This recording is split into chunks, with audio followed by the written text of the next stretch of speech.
Hey, welcome back, everybody. Today is April 7th, Woohoo! 2023. And after saying we weren't going to do these every day, Penny, we've done 4 days in a row. This is A season lot. 4, episode 4. And I've really enjoyed it thus far. We had talked before we came on, and I want to reemphasize that none of this is rehearsed. So this is in real time. But we thought we'd talk a little bit more about reading today. We're going to share some book club thinking. But before we do that, it's very interesting, Penny. You said 2 days ago, sort of in a very offhanded aside, you said that you rarely write in your books. And I just, as somebody who writes in my books, I just found that interesting. What's going on there? Why don't I write in them? Yeah. So if you were in my library, what you would see is that I always turn pages down where there's something I want to look at again. So anytime I'm reading, and it usually happens mostly in poetry, but I have all these pages turned down. And number one is because I want to keep going and I don't want to stop. Oftentimes that's the reason. The other is that no book stays with me very long. I am always passing my books on to kids and to other people I know. And there's something about the intimacy of writing in a book that would be for me. And I wouldn't be passing it on. And I totally don't trust myself to not be handing that book to somebody else. So, and it's actually, I can't remember which one it was that I was reading recently, and I was writing all over it. And it really surprised me. It was because I was loaning it to my son. And I was like, he'd appreciate the things that I'm thinking about. Interesting. But yeah, I think it's partly nothing feels like it's here for very long. And the other part is just the difference is, though, I write next to books all the time, but I go back. And the Kindle, in fact, I'm finding it hard to read at night now. I've always read on my Kindle at night, partly because I wake up at 3 and instead of getting up to write, I try to read and go back to sleep now. Then all those years I was writing books, and those I'm highlighting all the time. So the minute I'm out of the story and I'm highlighting because there's something there I want to use or think more about, it's like it wakes me up more. And I feel like I got to figure that piece out. It's interesting because I hadn't thought about this until this very moment, but I write in my books, but when I read professional books, I highlight. And then when I'm finished with the book, then I go back and start over and I read what I've highlighted. And then in my notebook, I write either take that and put it in my notebook or I write next to some of the things. Like if you look in my notebook, there's certain double page spreads of, this is the thinking I took out of book X. But I don't do that when I'm reading for pleasure. That's kind of interesting. Do you write in your books when you read for pleasure? Sometimes. Well, I think this is interesting too. It made me think about my students at the university, because I wrote in my books and highlighted. Like, weren't you one of those when you started college, you like highlighted the whole page? I didn't know what was important. So I was just like, oh, it must be all this. But my students almost never write in their books or highlight because they are worth less when you turn them in. And they are from the start expecting they're going to turn in every one of them. That's interesting. That reminds me, about 20 years ago, I taught a secondary reading course for teachers, soon to be teachers at Cal State Fullerton. And I had mentioned in class one night that I would look how I'm writing in my books. And I had students that were horrified that I was writing in books, that I was defacing them somehow. But I don't know. I've always made notations in books that I've read. I just think that's really, maybe it comes from, back in the day teaching core novels. I would always, anytime I'd read a book I was going to teach, I would really, really write it up all over the place. Well, here's another thing that became a habit because I don't write in them. When I started copying passages down, that became the 2-page spreads that we talk about so much. But when I was first just in my notebook and I was looking at some from like 2005, 6, I would write quotes all the time, but I didn't always put the page number. And you and I have both experienced when you're doing a works cited page and the editor is like, you got to have the page number. And I'd be so frustrated because I wouldn't even have the edition number. And so that turned into, I got to keep a running list in the front of my notebook of what I'm reading. So everything in this notebook is going to be related to those particular books. And then I started doing the parentheses page number, even on quotes that I'm writing about just for me, because then I can find them again. And it's funny how you adapt to what you need, your own, like this notebook is a mess. It's really just for me, but I use it all the time for all kinds of things. So. Well, there we go. We just had a discussion about something that wasn't even today's topic. So that was rich. So what we thought we would do is share, we want to talk about book clubs. And when we say book clubs today, Penny and I are actually talking about the book club that we as adults are physically in with a few of our friends. And so since it's been a year since we've had these conversations, I thought maybe we could just go ahead and share. Since the last time we recorded these are 8 selections that we read in an adult book club. Some of them, like All My Rage or Deadline, would be, I think, characterized, or The Empathy Academy would be more characterized as YA, perhaps. So I like that blend and that mix. And as I said earlier, this is unrehearsed. So when I throw this up here, Penny, what comes to mind? Couple of things. We read mostly fiction as a book group. And in this case, you know, we've been on a run of fiction, but I also think that we're very free to solicit ideas from each other. It's a pretty small group of 5 of us, but so I'm always reading things I've never heard of, like Lessons in Chemistry. I'd actually seen everywhere. Everybody was talking about it, but I hadn't even looked at it as something I wanted to read. And then it was brought up as something to read. Empathy Academy is written by a former student of mine. And I think this is his 3rd or his 4th book. So I asked all of you to read it because he was very open to whatever feedback you all wanted to give him. And then I think the other thing that struck me is that if you look at Demon Copperhead, which is a little related to Charles Dickens, because Charles Dickens really looked at trying to create scenes and moments of poverty that would strike readers as I have been making assumptions or I'm learning things about people who live in poverty. And so Demon Copperhead, you know, very similar even in sound to David Copperfield, follows a kid who lives in poverty, and he's from Virginia. And so this month we were reading book club applications for grants for 2023. And one of the applications, we always ask them, what are 10 books you'd buy with this grant? And the applicant put this number 1 and said, this takes place miles from my school. My students need to know about this book and read this book. So number 1, that tells me this is a teacher who's reading pretty substantial books, because that's a big book by a really renowned writer.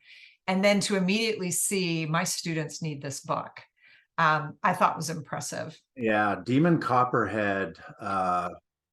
It's interesting. It's one of 2 books on this list that I would have read even if I wasn't in our book club. The other 6 I only read because we're in our book, and I like them all, don't get me wrong, which comes back to your point. One of the values of being in a book club is when you're with other readers is they turn you on to other books.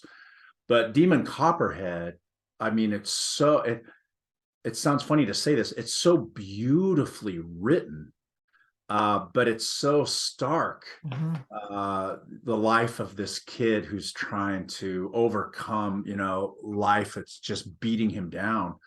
But there was a point in that book where I thought, am I going to make it all the way through? And then I kind of turned the corner, and I was really glad I made it through, because it was, you know, you can't describe trauma unless you describe trauma, right? And so it's such a beautifully written book. Oh, it is. And I think anything by Barbara Kingsolver is worth reading. Don't you think? Don't you think though, like if you look at her early books, like The Bean Trees, which I loved and thought was great, but this, I don't know, this is at another level of writing, in my opinion. So I was thinking about Animal Dreams was probably my favorite. And Animal Dreams was one of her early books that I used to use in book clubs before I really did as much work as I do now with book clubs. So I think that I have loved Barbara Kingsolver, Poisonwood Bible. I've just, every time it was like, whoa, what a journey. But this is different to me. That voice that she captured, like incredible craft. I Demon's think, voice. yeah, Gee. I think after like, I think you and I had a conversation about something else after I'd read like 10 or 20 pages. And that's the first thing I said to you. The voice in this book is incredible.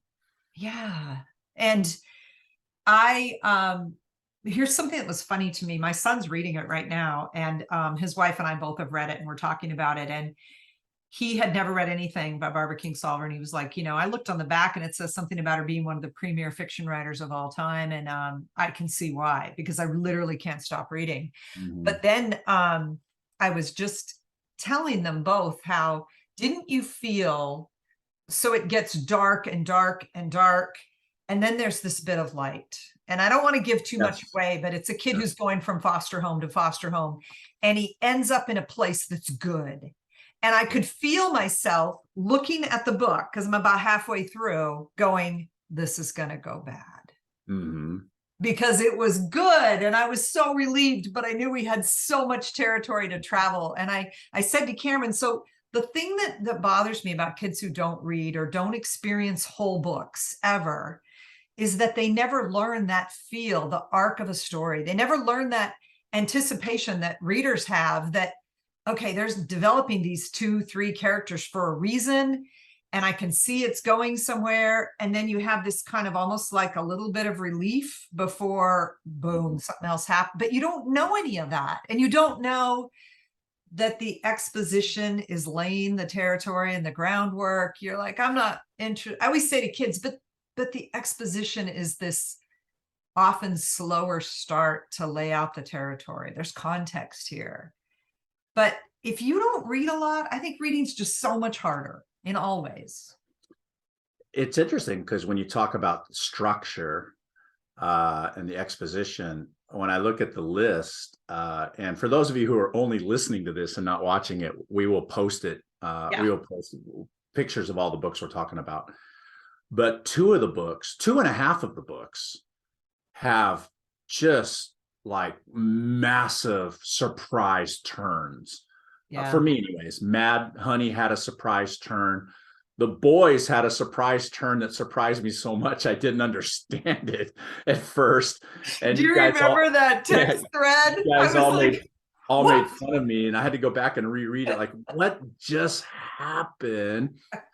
And I would also argue that it's a pretty interesting turn in the book, The Swimmers, as well. Yes. Yeah. So I love when you're, you and I are pretty experienced readers, and maybe you saw the turn coming in one book faster than I did. But for me, in all three of those books, there was a drop your jaw moment in all three. Did not see it coming. And in fact, I realize again how much I love it when an author surprises me. Right. And the fact that, don't you do this, like I definitely did with The Boys. Wait, was this seated in there and I didn't see it? Yeah. Right. And I knew that, and I went back and looked, that sometimes I read way too fast to notice things. Right. But not with that book. Boy, that author was masterful at keeping the big turn hidden. And I love that moment when a kid is like, oh, what? And I've had him drag me in the hall. We have to talk about this where other kids can't hear, and I don't want to spoil it. And, that is just, and I think it's particularly interesting in Mad Honey.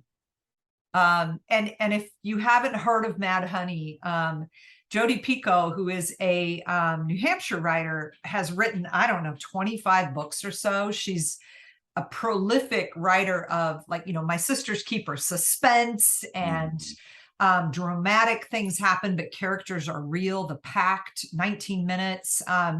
To me, always have seen kids reading her books because she's very popular here.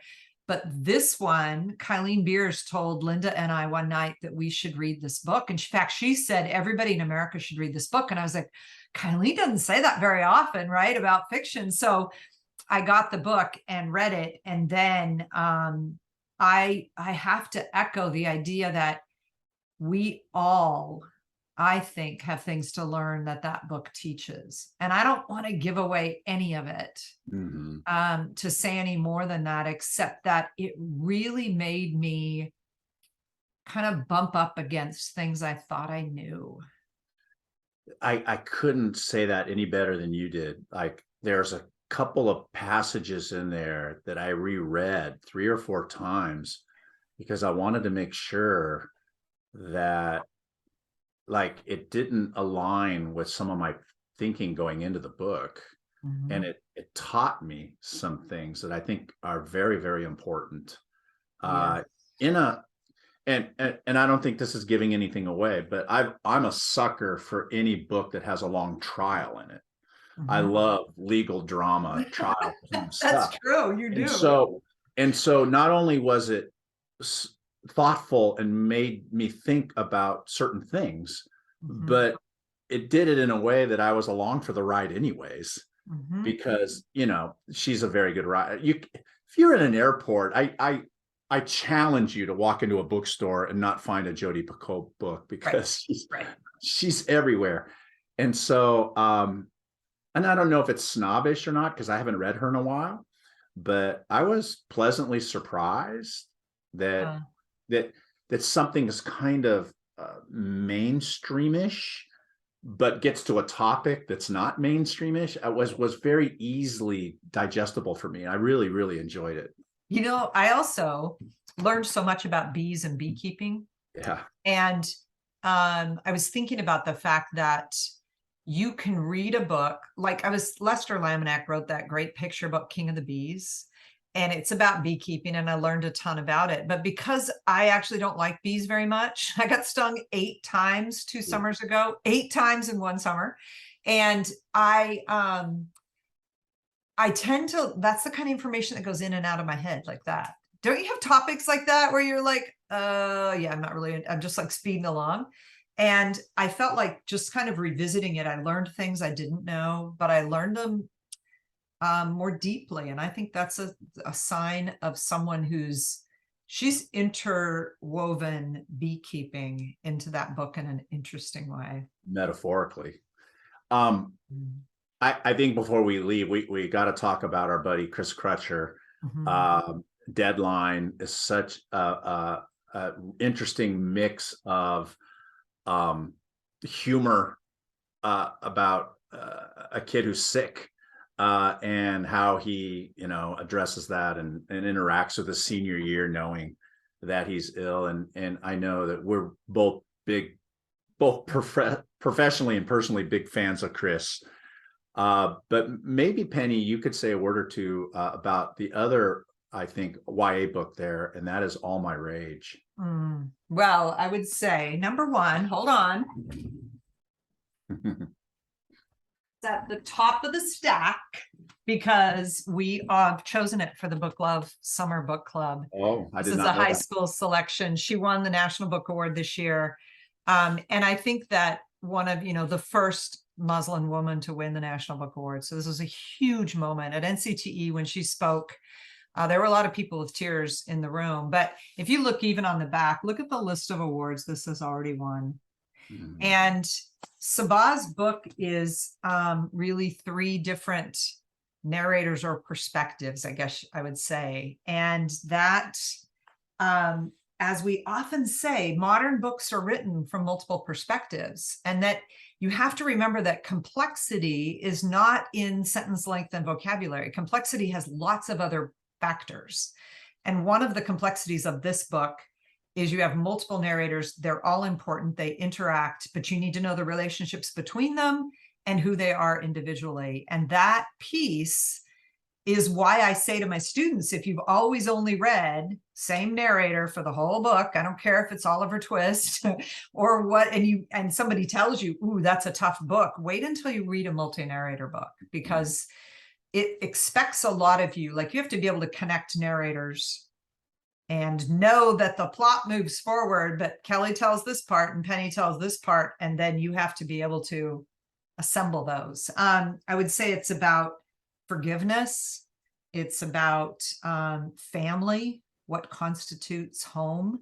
It is set, I heard her speaking, set in a series of, there's a hotel and a trailer, and, you know, just this idea of people living in as new immigrants to our country, living in really dire straits at a lot of the time, and what that means. But gorgeous writing, and I think I love, like you know, it's a cousin of Demon Copperhead in a way.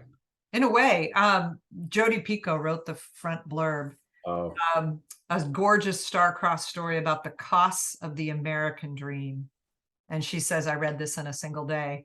I know you and I both felt like the reveal at the end was one of those that just made your whole, like, your stomach drop. And she's so young and it's so powerful. I'm just thrilled.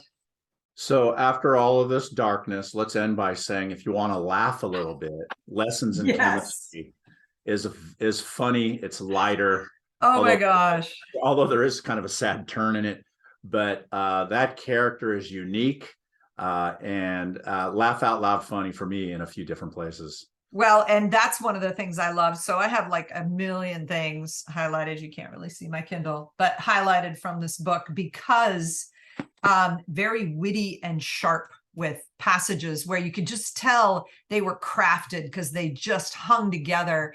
And Linda Reef was telling me she was crying. She was laughing so hard in this book. And I think there was so much about women and, you know, fighting for a place in a STEM field where you're minimized because you're female. You know, my best friend is the first electrical engineer, one of maybe 3 or 4 in the entire class at Oregon State when we were there together, and always feeling like no one was going to take her seriously. I could see so much of that there. And this woman doing her own cooking show, I think, is just brilliant. It's good. Really it's fun. Good. Yeah. So I know it may not feel this way, but summer is coming. Yeah. And I'm hoping that that we may have talked about a book or two that you might want to read, and B, and Penny doesn't know I'm going there, but think about joining the Book Love Summer Reading Group. I was hoping that might be where you were going. I was just pulling it up here. Always great books and lots of smart teachers around those great books. So it's under our website, Summer Book Club, and you can see it says check back April 19th to register, but you can see on here under Summer Book Club, we have our 4 choices for high school. You can see that we are not reading a professional book. We have 4 books, high school, middle school, elementary, and then these are last year's speakers. We're assembling our speakers list right now, but we are going to do mini courses over the school year, because we heard back from our teachers in the book club that they would prefer to study professional books in the school year.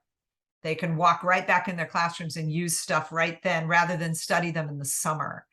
And that means that we have, if you buy the whole package of all the books, you would get 12 wonderful books. And it's just going to be a great summer. We have sunglasses again this year. Our swag is a little lunchbox. And I know you can't announce yet. I know you can't announce yet, but I know some of the people that you've lined up to speak, and I have to say the bar gets raised. I mean, it's always great, but the bar is raised, I think, this year a little bit.